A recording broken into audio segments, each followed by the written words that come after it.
Hello friends, NTR భరోసా pension new update. ఈరోజు మనం ఆంధ్రప్రదేశ్లో పింఛన్ అప్పీల్ తర్వాత జరిగే పూర్తి ప్రక్రియ గురించి వివరంగా తెలుసుకుందాం. మీరు లేదా మీ కుటుంబ సభ్యులు పింఛన్ సమస్యను ఎదుర్కొంటున్నట్లయితే ఈ వీడియో తప్పక పూర్తిగా చూడండి. స్టెప్ 1, నోటీసు మరియు వివరణ. ప్రభుత్వం అనుమానిత లేదా అర్హత లేని పింఛన్దారులకు ముందుగా నోటీసు పంపిస్తుంది. మీరు అర్హుడే అయినా నోటీసు వచ్చిందంటే వెంటనే సరైన సాక్ష్యాలతో మీ వివరణ ఇవ్వాలి. సదరం సర్టిఫికేట్, వైద్య పత్రాలు, ఇతర డాక్యుమెంట్స్ తప్పనిసరిగా జోడించాలి. స్టెప్ 2, పునఃపరిశీలన. మీ వివరణ చూసిన తర్వాత ప్రత్యేక బృందం మళ్లీ వెరిఫికేషన్ చేస్తుంది. పిహెచ్సి మెడికల్ ఆఫీసర్, ఆర్థోపెడిక్ నిపుణులు వంటి వారు పరిశీలన చేస్తారు. మీరు నిజంగా అర్హులని తేలితే పింఛన్ కొనసాగుతుంది. Step 3, notice. గ్రామ, వార్డు సచివాలయం.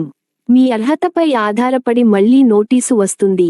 అర్హులని తేలితే పింఛన్ కొనసాగింపు నోటీసు, అర్హులు కాదని తేలితే రద్దు నోటీసు.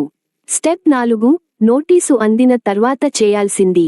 నోటీసులో పేర్కొన్న తేదీకి సూచించిన హాస్పిటల్కి వెళ్లి వెరిఫికేషన్ చేయించుకోవాలి. సమయానికి వెళ్లకపోతే పింఛన్ నిలిచిపోతుంది. స్టెప్ 5, వెరిఫికేషన్ సమయంలో అవసరమైన డాక్యుమెంట్లు. సదరం సర్టిఫికేట్, మెడికల్ రికార్డులు, అవసరమైతే వైద్య పరీక్షలు. స్టెప్ 6, పింఛన్ మంజూరు పత్రం. మీరు అర్హులని తేలితే ప్రభుత్వం నుండి పింఛన్ మంజూరు పత్రం వస్తుంది.